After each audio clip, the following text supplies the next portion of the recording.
জয় যিশু, হ্যাপি সাব্বাত। তুমি যিশু মুক্তিদাতা, তুমি অমর বাণী, তুমি প্রভু জীবন জ্যোতি, তুমি পরশমণি। তুমি যিশু মুক্তিদাতা, তুমি অমর বাণী,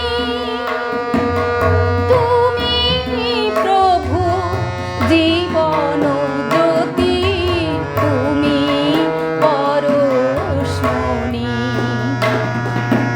তুমি যিশু মুক্তিদাতা, তুমি অমর বাণী, তুমি প্রভু জীবন জ্যোতি, তুমি পরশমণি। তুমি যিশু মুক্তিদাতা।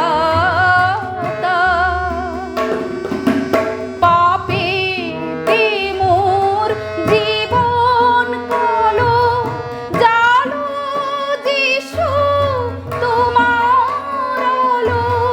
পাপেতে মোর জীবন কালো, জালো যিশু তোমার আলো। দীপ্তিমন্ত করে তোলো, দীপ্তিমন্ত করে তোলো তোমার পরশদানি। তুমি যিশু মুক্তিদাতা, তুমি অমর বাণী, তুমি প্রভু জীবন জ্যোতি, তুমি পরশমণি।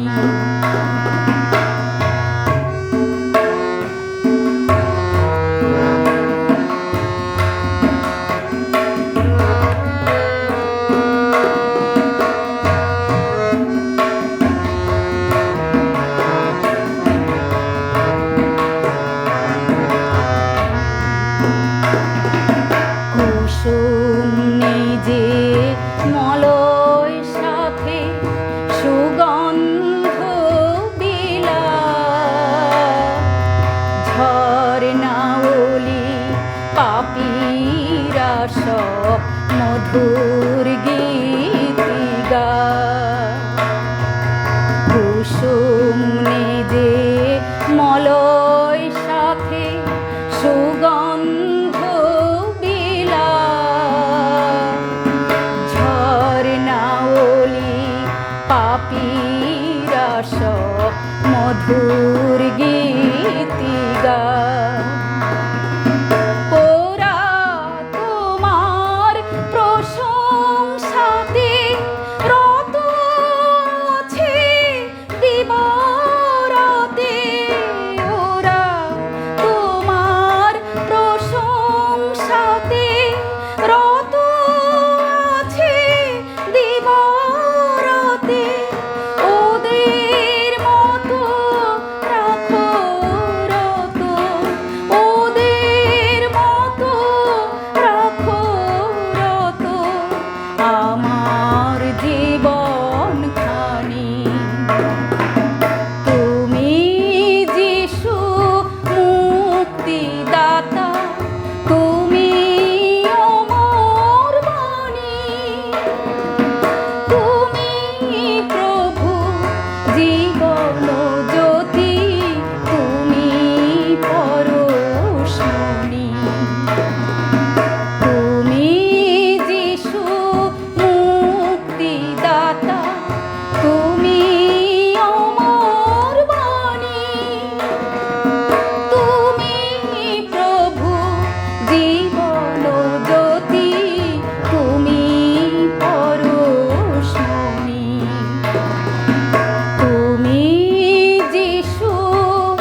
জয় যিশু, হ্যাপি সাবাত।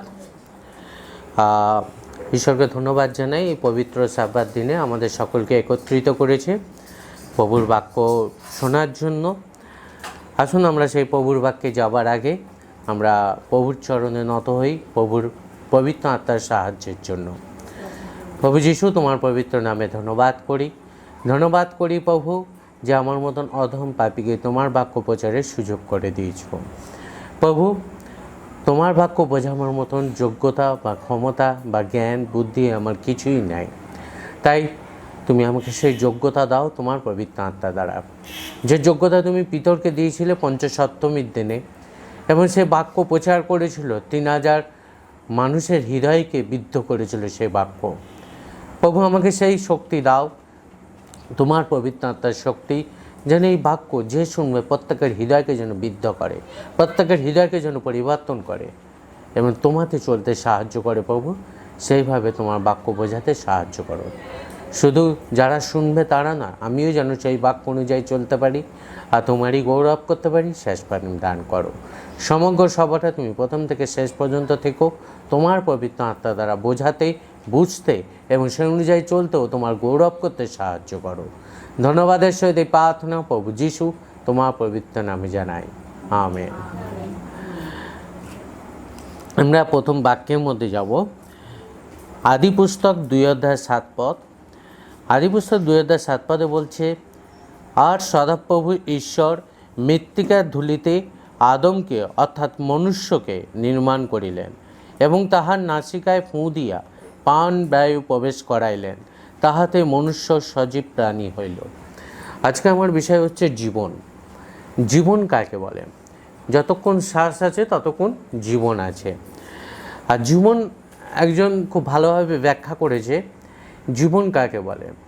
বলছে শ্বাস প্রশ্বাস দিয়ে শুরু হলো আর নাম নিয়ে শেষ হলো, তার মাঝের যে সময়টা, এটাকে জীবন বলা হয়। কারণ আমরা যখন শ্বাস প্রশ্বাস আমাদের আসে, যখন আমরা জন্মাই, তখন কিন্তু আমাদের নাম আসে না, তাই না? আমাদের জীবনটা শুরু হয় কী দিয়ে? শ্বাস প্রশ্বাস দিয়ে। আর শেষ হয় কী দিয়ে? সুমন্তও মারা গেল, মানে নাম দিয়ে শেষ হলো। এর মাঝের সময়টাকে বলা হচ্ছে জীবন। আমরা সবাই প্রভুর চরণে এসেছি প্রভুর বাক্য শুনতে। কিসের জন্য? কেউ মরে গিয়ে আমরা নরকে যেতে চাই না, আমরা মরে গিয়ে সবাই স্বর্গে যেতে চাই। আর স্বর্গে যাওয়া মানে তাকে অনন্ত জীবন বলা হয়। তো অনন্ত জীবনে যাবার আগে নিজের জীবনকে আগে চেনার দরকার, তাই নাকি? যদি আমরা নিজেদের জীবনকে যদি না চিনি, তাহলে অনন্ত জীবনে গিয়ে কী লাভ? জীবন বলতে কাকে বলে? জীবন বলতে অনেকে মনে করে যে আমার ভালো কাপড় জামা বা ভালো চাকরি পেয়েছি, ওর জীবনটা দাঁড়িয়ে গেল, ওর জীবন সার্থক। বলে না, একটা বড় চাকরি, ওর জীবনটা সার্থক। কোনো ছেলে মেয়ে যদি বিদেশে যায়, ওর জীবনটা একদম সার্থক। তেমন এটাকেই লোকে জীবন মনে করে থাকে। ভাত, কাপড়, বাড়ি, গাড়ি, ভালো টাকা পয়সা, ভালো কিছু এই পাওয়াটা, নিজের অপূর্ণটাকে পূর্ণ করাটাকে মনে করে লোকের জীবন। কিন্তু ঈশ্বরের বাক্য কী বলছে সেটা আমরা দেখব। প্রথমে আমরা দেখব লুক 12:15। লুক 12:15 বলছে,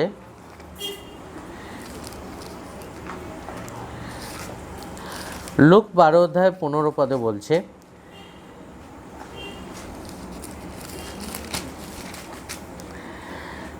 পরে তিনি তাহাদিগকে বলিলেন, সাবধান, সর্বপ্রকার লোভ হইতে আপনাদিগকে রক্ষা করিও, কেননা উপচিয়া পড়িলেও মনুষ্যের সম্পত্তিতে তার জীবন হয় না।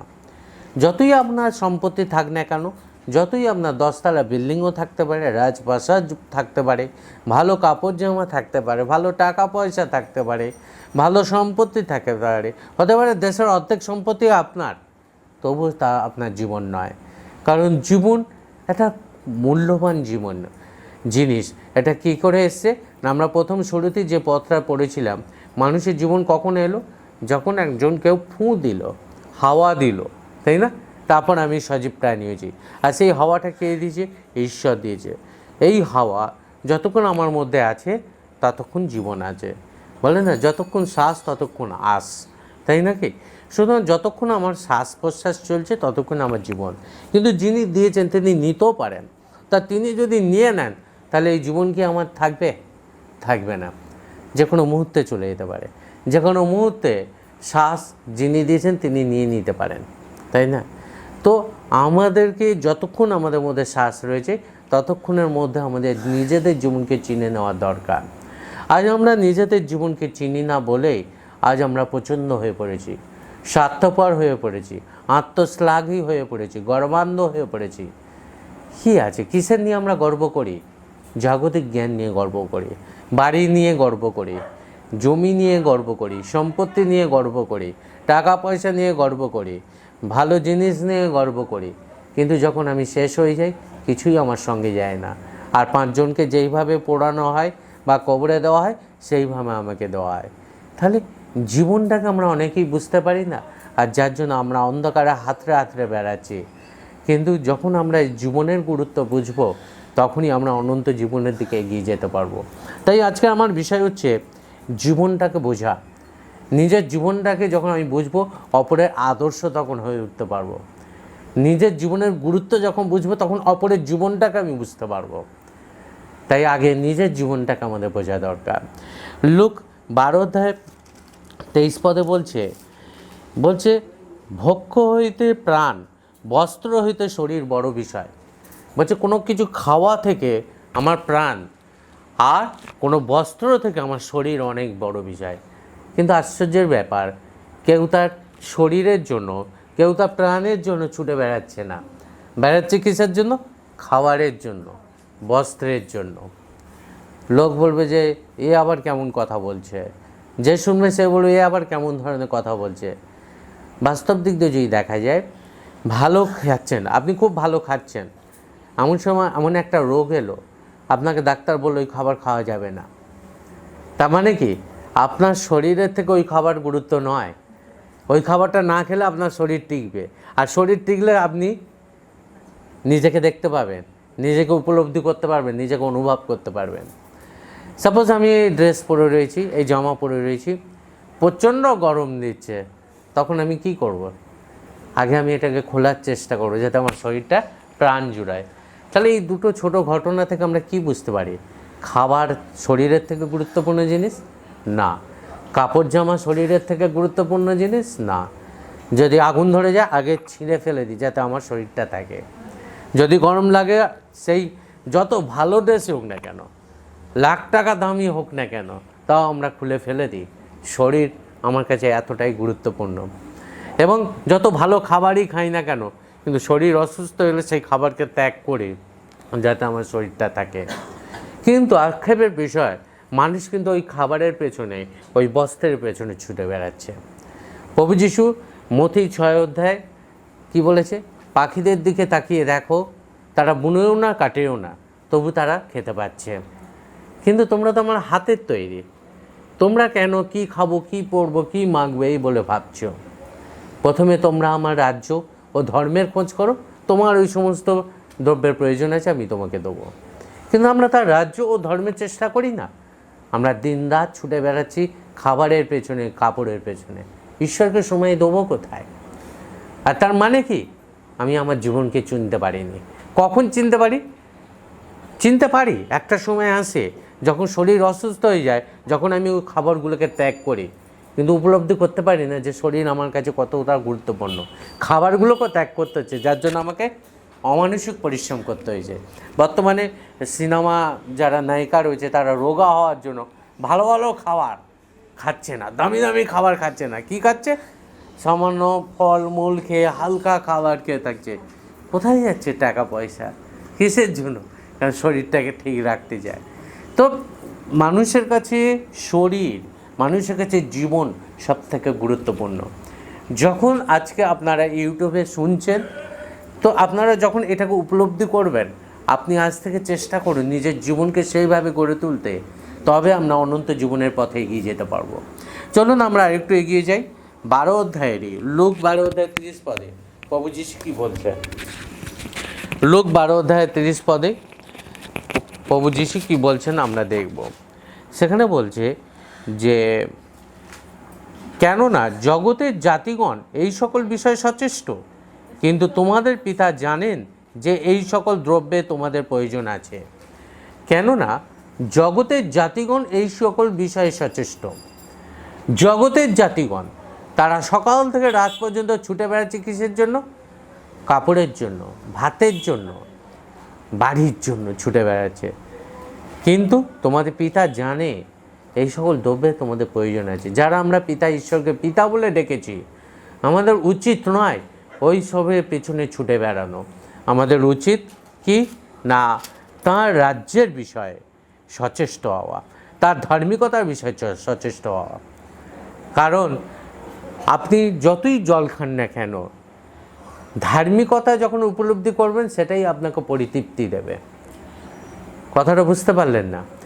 বলছে ধন্য যাহারা ধার্মিকতার জন্য ক্রোধিত এবং তৃষিত, তারাই তৃপ্ত হইবে। ধন্য যাহারা ধার্মিকতার জন্য ক্ষুধিত এবং তৃষিত, তারাই পরিতৃপ্ত হবে। সুতরাং আমরা যদি ধার্মিকতা কাকে বলে, পরিতৃপ্ত হওয়া কাকে বলে?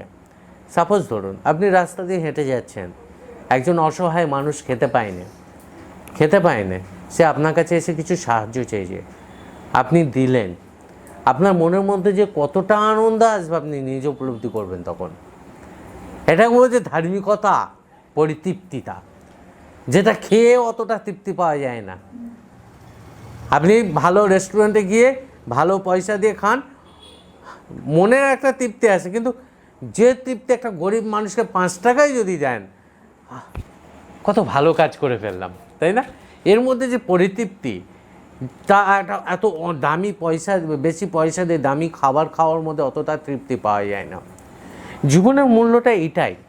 আজ প্রভু যিশু বারবার বলছে, যখন শয়তান প্রভু যিশুকে বলেছিল, আরে তুমি দেখছো কি, পাথরটাকে রুটি হয়ে যেতে বলো, তখন প্রভু যিশু বলছে, লেখা আছে মানুষ কেবল রুটিতে নয় কিন্তু ঈশ্বরের বাক্যে বাঁচবে।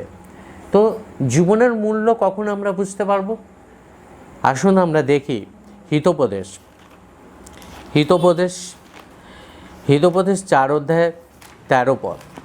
হিতোপদেশ 4 অধ্যায় 13 পদে আমরা দেখি এখানে কি বলছে, উপদেশ ধরিয়া রাখিও, ছাড়িয়া দিও না, তা রক্ষা করো, কেননা তাহা তোমার জীবন। ঈশ্বর যে উপদেশ দিয়েছেন, ঈশ্বর যে বাক্য আমাদেরকে দিয়েছেন, ঈশ্বর যে আজ্ঞা আমাদেরকে দিয়েছেন, তা যদি আমরা ধরে রাখি, সে অনুযায়ী যদি চলি, যদি ছেড়ে না দিই, সেটাই হচ্ছে আমার কাছে জীবন। কিন্তু আমরা কতজন সেই উপদেশ গ্রহণ করি? সকাল হলেই ছুটে বেড়াই ভাত কাপড় বাড়ির জন্য। তার জন্য আমাদের মধ্যে প্রতিযোগিতা থাকে, আমাদের মধ্যে লড়াই থাকে, হিংসা থাকে, তাই না? একে অপরের ওপর দ্বেষ করি, একে অপরকে ডিঙিয়ে যাওয়ার চেষ্টা করি, কারণ আমরা তো জীবনের মূল্য বুঝতে পারিনি। কিন্তু ঈশ্বরের বাক্য, ঈশ্বরের আজ্ঞাপথ যদি আমরা না ছাড়ি, সেই অনুযায়ী যদি চলি, সেটাই আমার জীবন। আজকে আপনাদের কাছে আমি একটা উদাহরণ আপনাদের কাছে এনে দিতে চাই, তার মধ্য দিয়ে আজকে আমি জীবনের গুরুত্বটা আপনাদের বোঝাবার চেষ্টা করব। আশা করি আপনারা বুঝতে পারবেন, সেই অনুযায়ী সেই জন্য আমরা বাক্য খুলব, যাতে আপনাদেরকে বোঝাতে পারি জীবন কতটা আমাদের কাছে গুরুত্বপূর্ণ। আমরা চলুন 1 করিন্থীয় 10 অধ্যায় 11 পদ। 1 করিন্থীয় 10 অধ্যায় 11 পদ বলছে, এই সকল তাহাদের প্রতি দৃষ্টান্ত স্বরূপে ঘটিয়াছিল এবং তাহাদেরই চেতনার জন্য লিখিত হইল, আমাদের যাহাদের উপরে যুগকলাপের অন্ত আসিয়া পড়িয়াছে। বাইবেলে যা কিছু লেখা আছে সব কিছু উদাহরণ স্বরূপে লেখা হয়েছে, আমাদেরকে চেতনা দেওয়ার জন্য লেখা হয়েছে।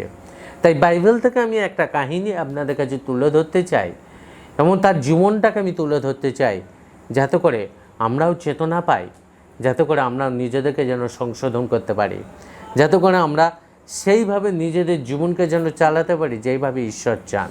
আর যার জন্য আমাদেরকে চেতনা দেওয়ার জন্য ঈশ্বর বাইবেলে এমন এক ব্যক্তির কাহিনী আমাদের কাছে তুলে ধরেছেন, আজকে আমি আপনাদের কাছ থেকে তুলে ধরতে চাই, এবং তার জীবনের মধ্য দিয়ে আমরা আমাদের ব্যক্তিগত জীবনকে পর্যালোচনা করি যে কীভাবে আমাদের জীবনকে চালানো উচিত।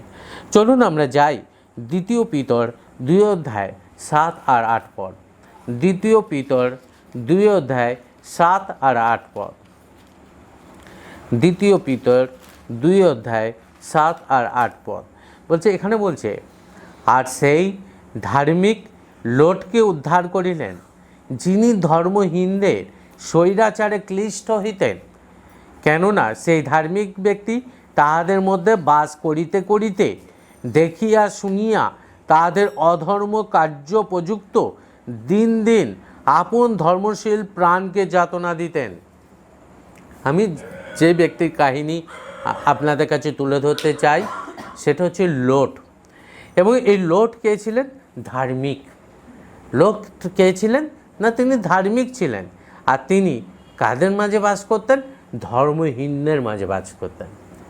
আমরা যারা শুনছি আজকে ঈশ্বরের বাক্য, আপনারা নিজেরা ভাবুন দেখি যে আপনারা কোথায় বাস করছেন, ধর্মহীনদের মাঝে না ধার্মিকদের মাঝে? অবশ্যই আমরা ধর্মহীনদের মাঝে বাস করছি। লোটও বাস করছে কোথায়? ধর্মহীনদের মাঝে। এবং স্বৈরাচারে ক্লিষ্ট হইতেন, তিনি প্রতিদিন জর্জরিত হয়ে পড়তেন। তারপরে কি? কেননা সেই ধার্মিক ব্যক্তি তাদের মধ্যে বাস করতে করতে দেখে শুনে প্রতিদিন তার ধর্মশীলতাকে নামিয়ে দিচ্ছিল। তাদের মধ্যে থাকতে থাকতে সে লোটেরও ধর্মশীলতা কী হচ্ছিল? ক্রমশ নিচের দিকে নামছিল। সে অসুস্থ হয়ে পড়ছিল, তার ধার্মিকতা ভেঙে পড়ছিল। লোটের এরকম পরিস্থিতি তৈরি হয়েছিল। কিন্তু ঈশ্বর প্রেমময়, ঈশ্বর লোটকে ভালোবাসেন এবং আমরা জানি লোটকে তিনি উদ্ধারও করেছিলেন।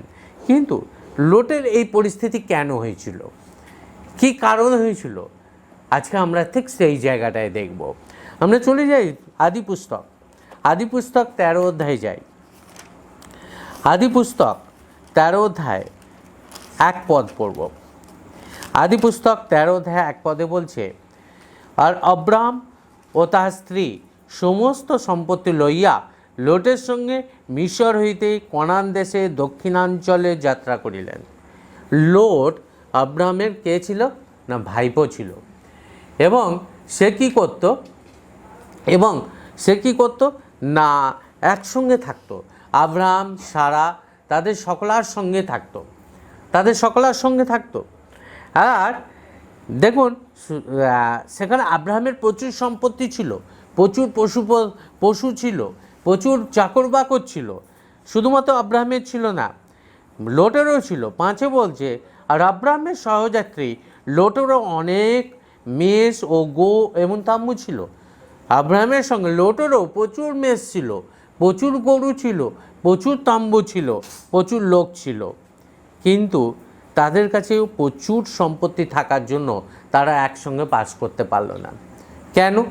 আব্রাহাম আর লোটের মধ্যে কি ঝগড়া লেগেছিল? না, আব্রাহামও ধার্মিক, লোটও ধার্মিক, তাদের মধ্যে ঝগড়া লাগেনি। ঝগড়া লাগলো কোথায়? আব্রাহামের দাসদের সঙ্গে লোটের দাসদের। আমরা দেখতে পাই, আর আব্রাহামের পশুপালকদের ও লোটের পশুপালকদের পরস্পর বিবাদ হইল। উভয়ের মধ্যে ঝগড়া, এই তুই আমার মালিকের পশু নিয়ে পালাচ্ছিস, ও যাই তুই আমার মালিকের পশু নিয়ে নিচ্ছিস, এই নিয়ে ঝগড়া করতে লাগলো। তখন আব্রাহাম এসে লোটকে বলল যে আমরা একসঙ্গে থাকা আমাদের পক্ষে ঠিক নয়, কারণ আমাদেরও সম্পত্তি বাড়ছে দিন দিন, পশুপাল বাড়ছে, লোক সংখ্যা বাড়ছে, একসঙ্গে থাকাটা ঠিক হবে না। তার চেয়ে আমাদের সবথেকে ভালো যে আমরা আলাদা হয়ে যাই। তুমি হয় বামে যাও, আমি দক্ষিণে যাই, নয় তুমি দক্ষিণে যাও, আমি বামে যাই। আব্রাহাম এত মহান মানুষ ছিল, তিনি লোটের ওপরেই সে বিচারটা ছেড়ে দিলেন। তখন লোট চোখ তুলে কি দেখলেন না, জর্ডনের সমস্ত অঞ্চল শহর পর্যন্ত সর্বত্র সজল, সদাপ্রভুর উদ্যানের ন্যায়, মিশর দেশের ন্যায়। কেননা তৎকালে সদাপ্রভু সদম ও গমোরা বিনষ্ট করে নাই। লোট কি করলো না, সেই জায়গাটাকে পছন্দ করলো।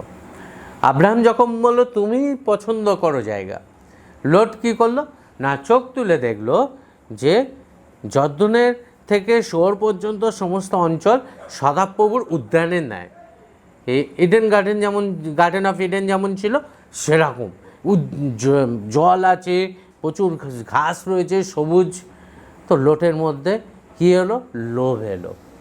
সে তার বলা উচিত ছিল যে আপনি আমার গুরুজন, আমার ওপরে আপনি আপনি ঠিক করে দেন কোন দিকে যাবেন, কিন্তু তার না করে তার চোখে যেটা ভালো লাগলো সেই জায়গাটা সে নিয়ে নিল। অনেক সময় আমরাও ব্যক্তিগত জীবনে সেটাই করি। আমি যদি ওই জায়গাটা যদি উনি নিয়ে নেন, আগে আমি নিয়ে নিই। লোট কিন্তু ধার্মিক ছিল, কিন্তু লোটের মধ্যে কী এলো না, জল আছে, সবুজ আছে, নিজের পছন্দ মতন বেছে নিল। তো আব্রাহাম কী করলো, তাকেই তা দিয়ে দিল। আব্রাহাম কী করলো, তাকেই তা দিয়ে দিল। আজ আমাদের ব্যক্তিগত জীবনে থেকে আমরা সেটাই বেছে নিই। এই তুই কেন পুকুর পাড়টা নিবি, আর তুই কেন রাস্তার ধারটা নিবি? রাস্তার ধারটা আমার, পুকুর পাড়টা তোর। লড়াই ঝগড়া করছি। আজও কোথায় প্রভুকে ভালোবাসি? এরকম করলে কি অনন্ত জীবনের দিকে এগিয়ে যাব? আমরা তো জীবনকে ভালোবাসছি না, আমরা ভাবছি কিসে? সম্পত্তিকে ভালোবাসছি। আমরা ভাবছি কিসকে না, পয়সাকে ভালোবাসছি। আমরা ভাবছি কাকে? ভালো খাওয়াটাকে ভালোবাসছি, তাই না? তোর ঘরের জল কেন আমার ঘরে পড়বে? আমরা খুঁটিনাটি বিষয় নিয়ে লড়াই করছি। তাহলে কি করে আমরা অনন্ত জীবনের দিকে এগিয়ে যাব?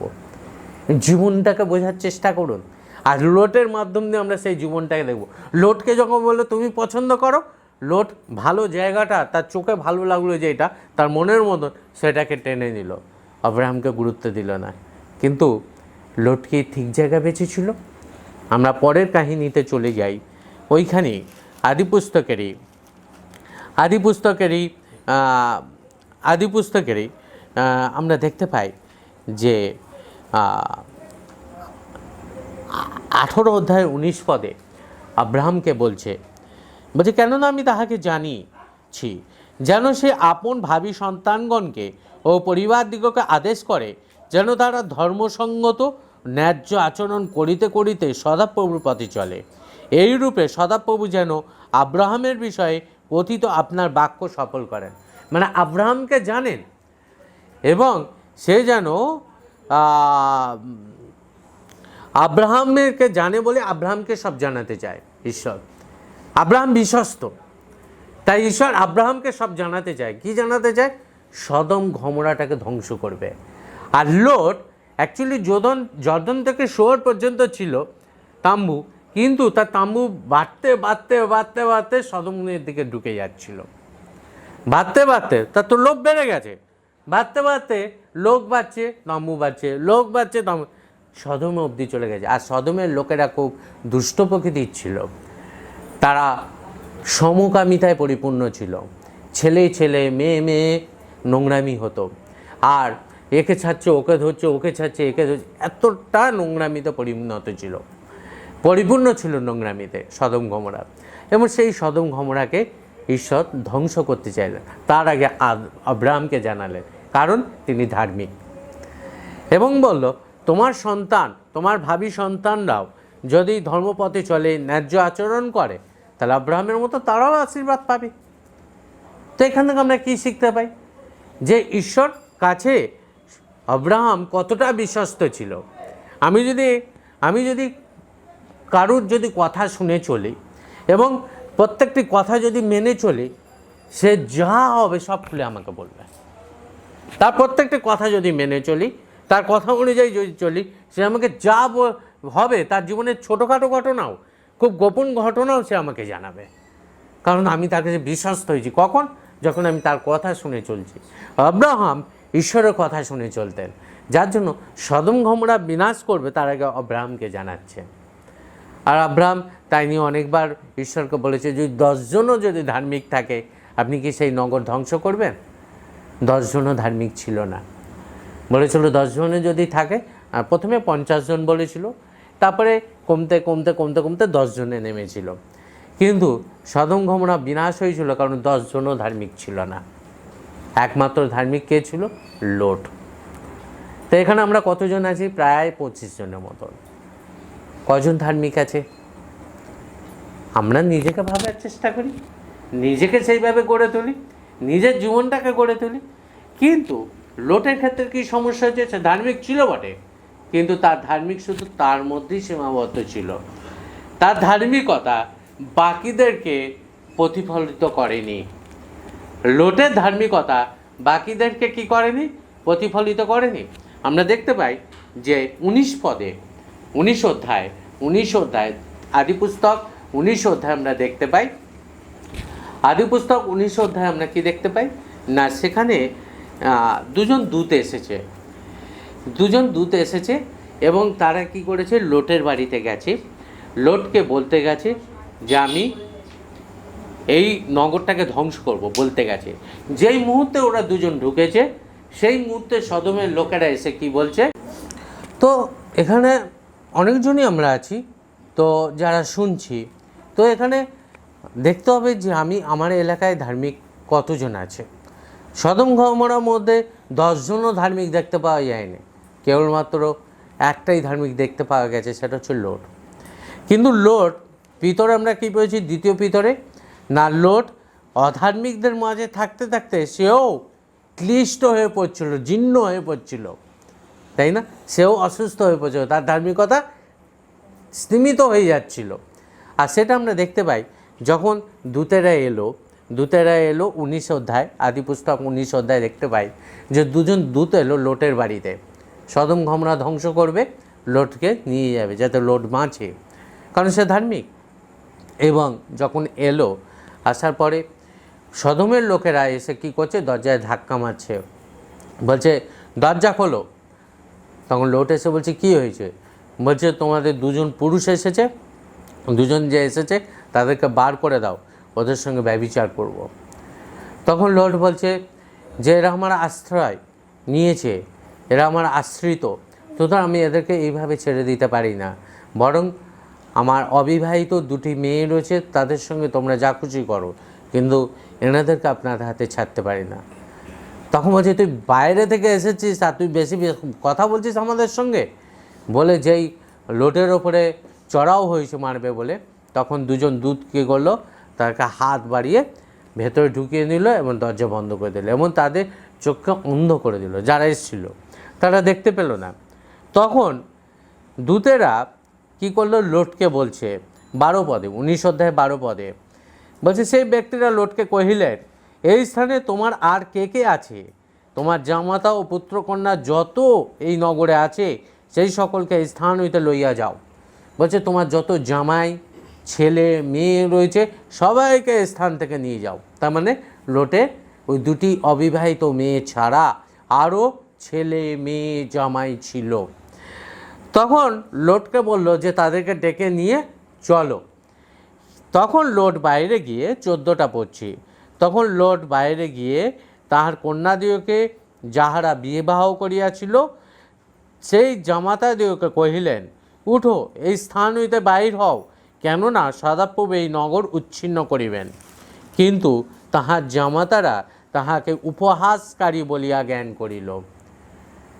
যখন তার জামাইদেরকে গিয়ে বলছে এক্ষুনি এই নগর ধ্বংস হবে, এই নগর উচ্ছিন্ন হবে, তাড়াতাড়ি তুমি চলো, এখানে থেকো না, এক্ষুনি বেরিয়ে চলো, তখন তার জামাইরা তাকে উপহাস করতে লাগলো।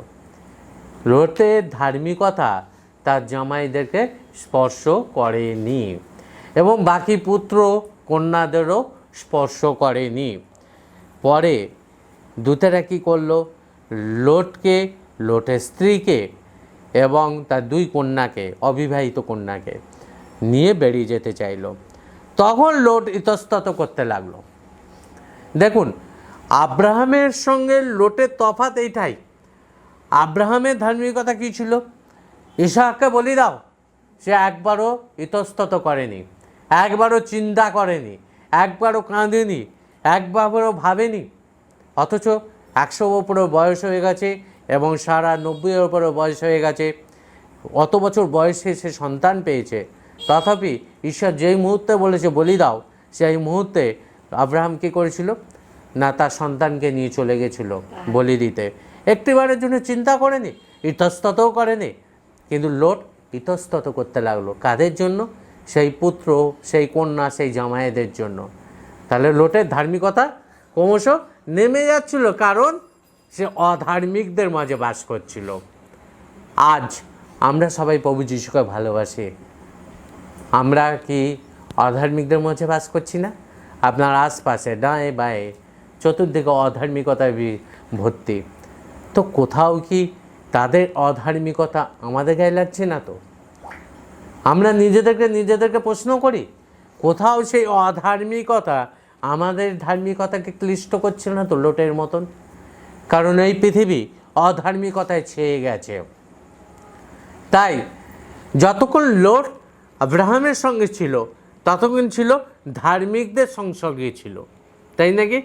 কিন্তু যখনই আলাদা হতে লাগলো তখনই লোট অধার্মিকদের মাঝে বাস করতে লাগলো এবং লোট ক্রমশ অধার্মিকদের মাঝে থাকতে থাকতে ক্লিষ্ট হতে লাগলো, ছিন্ন হয়ে যেতে লাগলো, অর্থাৎ তার ধার্মিকতা ক্রমশ নামতে লেগেছিল।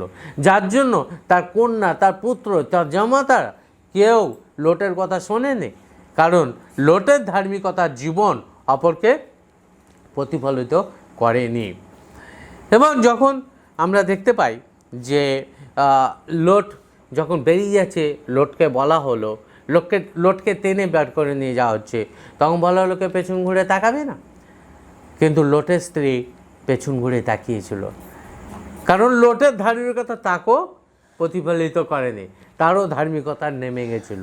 আর সঙ্গে সঙ্গে সে কী হয়েছিল? নুনের ঢিপি হয়ে গেছিল। তাহলে কজন বাঁচল? মাত্র 3 জন, মাত্র 3 জন বাঁচল। তো এখানে আমরা কি দেখতে পাই? 3 জনের মধ্যে আবার লাস্টে কি দেখতে পাই না, লোট কি করলো না, যখন একটা গুহার মধ্যে রইল তখন তার বড় 2টো মেয়ের মধ্যে বড় যে সে বলল যে কি বলছে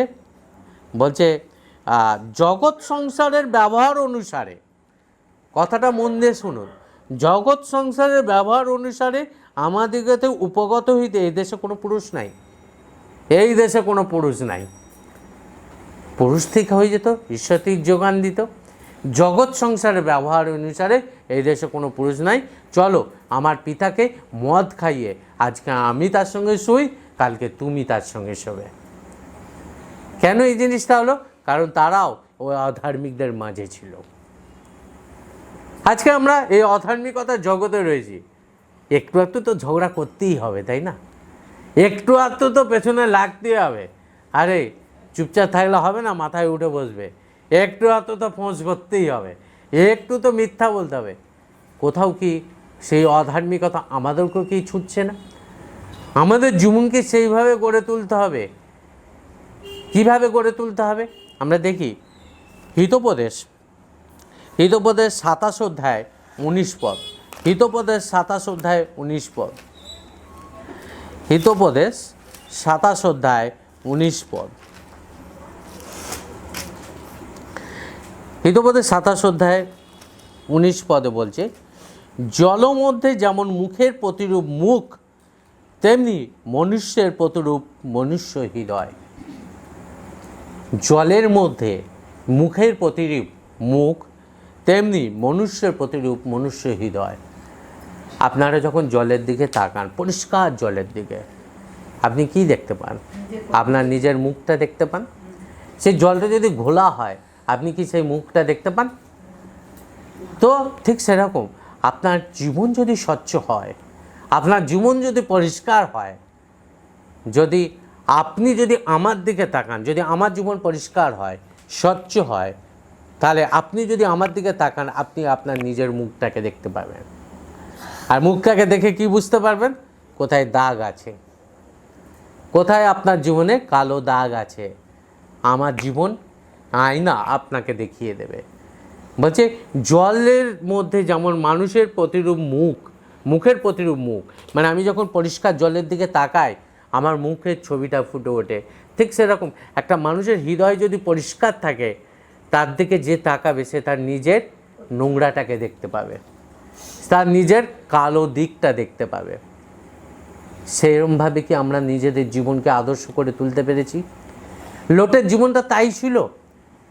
তার জীবন, সে ধার্মিক ছিল, কিন্তু তার জীবনটা ঘোলাটে হয়ে গিয়েছিল, যার জন্য না তার স্ত্রীকে প্রতিফলিত করেছে, না তার পুত্র কন্যাদের প্রতিফলিত করেছে। এমনকি যে 2টি কন্যা বেঁচে গেছিলো, তারা বেঁচেছিল লোটের ধার্মিকতার জন্য, তাদের জীবনকেও প্রতিফলিত করতে পারেনি। তারা তার জন্য পিতার সঙ্গে ব্যভিচার করেছিল। কারণ লোটের জীবন, ধার্মিকতার জীবনটা ঘোলাটে হয়ে গেছিল। আজ আপনি আপনার পরিবারের কাছে বা আপনার প্রতিবেশীর কাছে আদর্শ হতে পারছেন না, কারণ কি? কারণ আমার জীবন ঘোলাটে হয়ে যাচ্ছে। আসুন আমাদের এই ঘোলাটে জীবনটাকে দূরে সরিয়ে পরিষ্কার জীবন নিজেদেরকে গড়ে তুলি। পরিষ্কার জীবন গড়ে তুলতে গেলে কি করতে হবে? সদাপ্রভুর উপদেশ ধরে রাখতে হবে, ছাড়লে চলতে হবে না এবং সে অনুযায়ী চলতে হবে। সেটাই তোমার জীবন। একটু আগে আমরা পড়লাম না, হিতোপদেশ 4 অধ্যায় 13 পদে, যত ঈশ্বরের বাক্য ধরে রাখবো, ঈশ্বরের বাক্য অনুযায়ী চলবো, সেটাই আমার জীবন, সেটাই আমার জীবন। সুতরাং আমাদের জীবন অন্যজনের জীবনকে যেন প্রতিফলিত করে। আমার মধ্যে স্বচ্ছ জীবন অন্য একজন নিজের জীবনকে যেন দেখতে পায়, সেইভাবে আমাদের নিজেদের জীবনকে গড়ে তুলতে হবে। তাই আসুন কাপড়, ভাত, গাড়ি, বাড়ি এইসবের পিছনে না ছুটে আমাদের জীবনটাকে ভালো করার পেছনে ছুটি, জীবনটাকে গড়ে তোলার চেষ্টা করি, তবে আমরা অনন্ত জীবনের দিকে এগিয়ে যেতে পারবো। তো আমরা দেখি, তো ঈশ্বরের বাক্য বলছে ফিলিপিও 2 অধ্যায় 19 থেকে 21 পদ। ফিলিপিও 2 অধ্যায় 19 থেকে 21 পদ।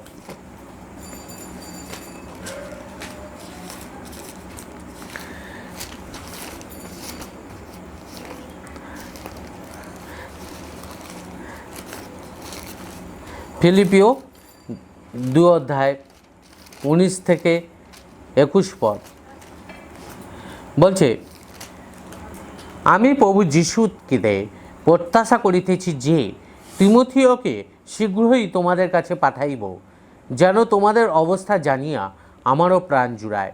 কারণ আমার কাছে এমন সমপ্রাণ কেহ নাই যে প্রকৃতরূপে তোমাদের বিষয়ে চিন্তা করিবে, কেননা উহারা সকলে যীশুখ্রিস্টের বিষয় নয়, কিন্তু আপন আপন বিষয় চেষ্টা করে। আজকে পল তিমথিকে পাঠাতে চাইছে ফিলিপিও মণ্ডলীদের কাছে। কেন ফিলিপিওদের কাছে পাঠাতে চাইছে? কারণ পল দেখতে পেয়েছে, পল তো অনেক মানুষের কাছে প্রচার করেছে, অনেক বিশ্বাসী তৈরি করেছে, অনেক শিষ্য তৈরি করেছে, কিন্তু পলের সমপ্রাণ কেউ ছিল না। কে ছিল? একমাত্র তিমথি। ঠিক সেরকম ঈশ্বরের সমপ্রাণ কি আমরা হতে পেরেছি? পলের সমপ্রাণ তিমথি কি করে হলো? না, পল যা বলতো তিমথি তাই করতো, পল যা আজ্ঞা দিত সে অনুযায়ী চলতো এবং সমস্ত কাজে তিমথি বিশ্বস্ত ছিল, যার জন্য তিমথির ওপরে পলের ভরসা, বিশ্বাস অনেক বেড়েছিল। উল্টো দিকে আমরা দেখতে পাই যে আমরা কতটা ঈশ্বরের কাছে বিশ্বস্ত, ঈশ্বরের কথা অনুযায়ী কতটা আমরা চলছি, যে ঈশ্বর এসে আমাকে জানাবে। আমরা একটু আগে আমরা দেখতে পেলাম আব্রাহামকে কি বলছে? আমি সদম গমোরা ধ্বংস করব। মানে পরিকল্পনা করার সাথে সাথে আব্রাহামকে জানাচ্ছে। আব্রাহাম ঈশ্বরের কত বিশ্বস্ত ছিল, যার জন্য সদম গমোরা ধ্বংস করবে সেই পরিকল্পনাটা আব্রাহামকে জানাচ্ছে। আর দেখুন আব্রাহামের জীবনটা কী ছিল? লোটেরই তো কাকা, কিন্তু তার জীবনটা কী ছিল? পরিষ্কার ছিল। হ্যাঁ, তার ইসমাইল বলে একটা ছেলে হয়েছিল, হাগার সন্তান। ইসমাইলের এমন কোনো কাহিনী কি পড়েছি যে সে পাপ করেছে? আমরা দেখতে পাইনি, তাই নাকি? ইসহাক আব্রাহামের আরেকটি সন্তান, তার জীবনে এমন কোনো পাপ আছে কি পাপ করেছে যেটা আমরা পড়েছি বাইবেলে? আমরা তা দেখতে পাইনি, তাই না? তার মানে এবং যাকব, যোসেফ এরা আব্রাহামের বংশ থেকে উৎপন্ন হয়েছে, কিন্তু এদের জীবনে কোনো রকম খারাপ কিছু দেখতে পাওয়া যায় না, কারণ আব্রাহামের জীবন স্বচ্ছ ছিল আর তার পরিবার সেই স্বচ্ছ জীবনটাকে দেখে নিজেদেরকে মেরামত করেছে। তো আমরা আমাদের পরিবারের কাছে আমাদের জীবনকে যদি স্বচ্ছ রাখি, পরিষ্কার রাখি, সৎ রাখি, তবেই একমাত্র আমার পরিবারকে প্রভুতে নিয়ে আসতে পারবো। নইলে লোটের মতন আমার পরিবারও ধ্বংস হয়ে যাবে। লোটের পরিবারে না যেতে পেরেছে তার স্ত্রী, নুনে ঢিপি হয়ে গেছে, তার পুত্র কন্যা জমাতারা যেতে পারেনি, তাই নাকি? সুতরাং আর আমরা পরবর্তীকাল আমরা দেখতে পাই যে লোটের বংশে কোনো আশীর্বাদই আসে না, তাই না? কিন্তু আব্রাহামের বংশে আশীর্বাদ ছিল, এবং যে কেউ এখনও যে প্রভু যিশুকে বিশ্বাস করবে সে আব্রাহামের বংশধর বলে পরিচিতি লাভ করবে। লোটের মধ্যে তা ছিল না, কারণ লোকদের ধার্মিকতা ক্রমশ ক্লিষ্ট হয়ে যাচ্ছিল, জীর্ণ হয়ে যাচ্ছিল, শীর্ণ হয়ে যাচ্ছিল। তো আমরা সবাই যতজন প্রভুতে এসেছি আসুন না আমাদের জীবনকে আদর্শ করে তুলি সকলার কাছে। আমার জীবন যেন অন্যকে যেন প্রতিফলিত করে, আমার জীবনকে দেখে অন্য নিজেকে যেন খুঁজে পায়, আমার জীবনকে দেখে অন্য যেন তার নিজের পাপটাকে দেখতে পায়, নিজের দুর্বলতাকে দেখতে পায়, নিজের অক্ষমতাকে দেখতে পায়। সেইভাবে আমরা যেন নিজেদের জীবনকে যেন গড়ে তুলি। ফিলিপিও 3:7-8 পদে বলছে, ফিলিপিও 3:7-8 পদে বলছে কিন্তু যাহা যাহা আমার লাভ ছিল সেই সমস্ত খ্রিস্টের নিমিত্ত ক্ষতি বলিয়া গণ্য করিলাম। আর বাস্তবিক আমার প্রভু যীশু খ্রিস্টের জ্ঞানের শ্রেষ্ঠতা প্রযুক্ত আমি সকলেই ক্ষতি বলিয়া গণ্য করিতেছি। তার নিমিত্ত সমস্তরই ক্ষতি সহ্য করিয়াছি এবং তাহা মলবৎ ত্যাগ করিয়াছি। লোটকে যখন বলা হয়েছিল, আব্রাহাম বলেছিল তুমি হয় বামে যাও আমি দক্ষিণে যাই, নয় তুমি দক্ষিণে যাও আমি বামে যাই। তো লোট নিজের পছন্দ মতন জায়গা খুঁজে নিয়েছিল নিজের আরামের জন্য, নিজের সুখের জন্য, নিজের আনন্দের জন্য। কিন্তু আব্রাহাম প্রথমে লোটকে গুরুত্ব দিয়েছিল, কিন্তু পরবর্তীকালে দেখতে পাই কনান দেশি ইসরায়েলদের, বাইবেলে দেখতে পাই যে কনান দেশি ইসরায়েলদের প্রধান গন্তব্যস্থল ছিল। মিশর থেকে বেরিয়ে কনান দেশে তারা পৌঁছেছিল। আর কনান দেশকে বলা হতো কি দুগ্ধ মধু প্রবাহী দেশ, এত সুন্দর দেশ ছিল। কিন্তু লোট যেখানটা নিয়েছিল সেটা কি হয়েছিল? সদম গমরা চিরকালের জন্য মতন ধ্বংস হয়ে গেছিল। তো আজকে কোথাও আমি আমার নিজের স্বার্থ পূরণের জন্য আমরা এগিয়ে যাচ্ছি না তো, কিন্তু খ্রিস্টের জন্য সব কিছু ক্ষতি বলে মানতে হবে। হয়তো কোনো কাজ আছে, প্রভুর প্রার্থনা আছে, আজকে আমি প্রভুর প্রার্থনাতেই যাব। হয়তো কোনো একটা এমার্জেন্সি কাজ আছে, তাকে বলবো আজকে আমার প্রার্থনা আছে আমি 2 ঘন্টা পরে যাব। কিন্তু নিজেকে সব কিছুর আগে প্রভু যিশুকে রাখতে হবে, এই ঈশ্বরকে রাখতে হবে। আব্রাহাম তাই করেছিল, প্রতিটা মুহূর্ত ঈশ্বরের আজ্ঞাটাকে সামনে রেখেছিলেন, প্রতিটা মুহূর্ত ঈশ্বরের দেওয়া আদেশকে মাথা নত করে মেনে গেছেন। লোটকে বলা হয়েছে তোমার পুত্র কন্যা জামাতাদেরকে ডেকে নিয়ে এসো, সে ডাকতে গেল, সবাই উপহাস করলো। এমন সাথে সাথে লোটকে বলছে চলো আমরা বেরিয়ে যাই, শোনে না আমরা বেরিয়ে যাই। কিন্তু লোট কী করছে? ইতস্তত করছে। কিন্তু আব্রাহাম, তার 100 বছর বয়স হয়ে গেছে, তার স্ত্রী 90-এর ওপরে বয়স, তখন তার সন্তান হয়েছে ইসাহাক। ঈশ্বর এসে বলছে তোমার ওই সন্তানকে বলি দাও। আব্রাহাম একটি বারের জন্য অনুশোচনা করেনি, ইতস্তত করেনি, দ্বিধাগ্রস্ত হননি, কাঁদেননি, বিনতি করেননি, অনুরোধ করেননি। তিনি কি করলেন? সঙ্গে সঙ্গে হাসি মুখে যজ্ঞের সমস্ত উপকরণ নিয়ে চলল। কারণ ঈশ্বরের জন্য তার সন্তানও তার ক্ষতি হোক, কোনো ক্ষতি নেই। সন্তানের ক্ষতিটাও তার কাছে ক্ষতি নয়। হাসি মুখে চললেন। তার পুত্র বলছে পিতা বলির তো সব কিছু রয়েছে, কিন্তু মেষ কই? আব্রাহামের আস্থা প্রভুর ওপরে এতটাই ছিল, তিনি বলছেন সদা প্রভু যোগাইবেন। আর ঠিক বলি দিতে যাচ্ছে, সঙ্গে সঙ্গে দেখছে যে ঈশ্বরের দূত এসে তার হাতটা আটকে বলছে ওই দেখো বলির মেষ। আসার জন্য আব্রাহামের ধার্মিকতা এতটাই ছিল, ঈশ্বর কাছে প্রচণ্ড বিশ্বস্ত হয়ে উঠেছিল। আর ঈশ্বর সবেতে আব্রাহামের বংশকে আশীর্বাদ করেছিল। আজ আব্রাহামের বংশে ইসাহাক, ইসাহাকের বংশে যাকব, যাকবের বংশে জোসেফ, এরকমভাবে একটা পর একটা বংশধর চালু হয়েছিল। এবং সেই বংশ থেকে দাউদ এসেছে, সেই বংশ থেকে প্রভু যিশুর জন্ম হয়েছে। কোথায় লোটের বংশ গেল? কারণ তার ধার্মিকতা নেমে যাচ্ছিল। তাই আসুন আমরা আমাদের নিজেদের জীবনকে গড়ে তুলি, লোটকে আদর্শ করে নয়, আব্রাহামকে আদর্শ করে আমরা নিজেদের জীবনকে গড়ে তুলি। কারণ লোটের মতন যদি জীবন হয়, আমি আমার পুত্র, আমার স্ত্রী, আমার সন্তান, আমার পরিবারকে হারাবো। আমরা ধর্মহীনদের মাঝে রয়েছি, আমরা অধার্মিকদের মাঝে বাস করছি। লোটও ধর্মহীনদের মাঝে বাস করছিল, অধার্মিকদের মাঝে বাস করছিল। কিন্তু সে দিনের দিন তার ধার্মিকতা ক্লিষ্ট থেকে ক্লিষ্টতর হয়ে যাচ্ছিল। কিন্তু আব্রাহামের ধার্মিকতা এতটাই উচ্চ ছিল, তার পরবর্তী প্রজন্মকে পর্যন্ত প্রতিফলিত করেছিল।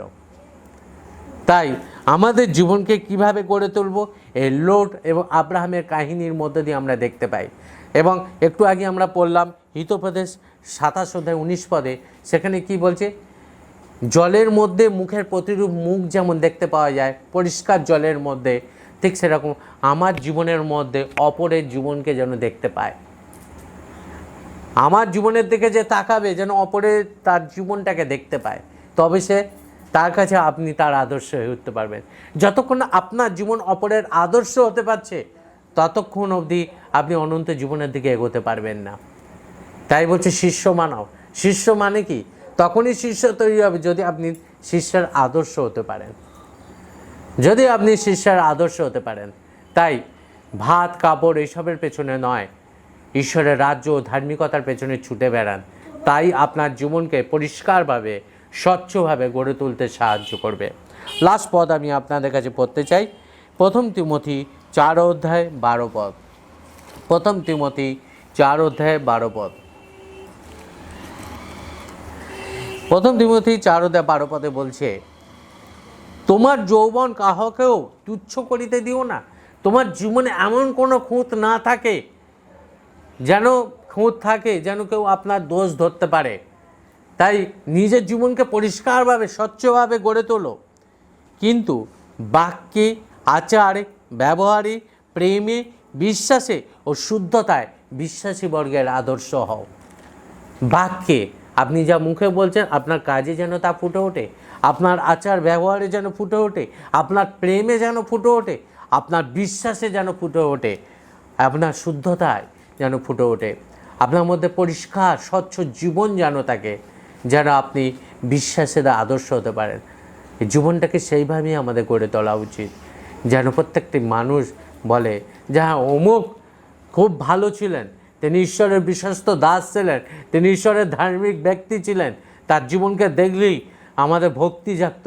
সেরকমভাবে যেন আমরাও নিজেদেরকে গড়ে তুলি, যেন আমাদের আশপাশের লোকেরা বলে সত্যি অমুক খুব ভালো, তার মধ্যে কোনো খারাপ দেখতে পাওয়া যায় না, তার কথাবার্তা কত সুন্দর, তার পোশাক পরিচ্ছদ কত সুন্দর, তে কত ভদ্র, সে হয়তো অল্প খায় অল্প পয়সা, কিন্তু তার জীবন কত পরিষ্কার।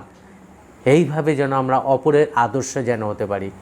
প্রভু যিশু বলছে মথি 5 অধ্যায়, যে আলো জ্বাললে, প্রদীপের আলো জ্বাললে তা কখনো কাঠের নিচে রাখা হয় না। কোথায় রাখা হয়? কাঠের ওপরে রাখা হয়, যাতে পুরো ঘরে আলো দেয়। তো আপনার মধ্যে যদি জীবনের স্বচ্ছতা থাকে, ঈশ্বর আপনাকে সকলের সামনে তুলে ধরবে, যাতে সকলের মধ্যে আপনার আলো ছড়িয়ে যায়। সেইভাবে যেন আমরা নিজেদের জীবনকে গড়ে তুলি, যেন সকলের আদর্শ হয়ে উঠতে পারি। তবে আমার এই জীবন সার্থক, তবে এই জীবন অনন্ত জীবনের দিকে এগিয়ে যেতে পারবে। ঈশ্বর এই বাক্য দ্বারা আপনাদের সকলকে আশীর্বাদ করুক। আমেন। আসুন প্রার্থনা করি। প্রভু যিশু, তোমার এই পবিত্র বাক্যের জন্য ধন্যবাদ জানাই। এই বাক্য যারা শ্রবণ করলো, তাদের অন্তর হৃদয়কে কথা বলো, তারা যেন নিজেদের জীবনকে পরিষ্কার, স্বচ্ছ এবং শুদ্ধতাভাবে যেন গড়ে তোলে।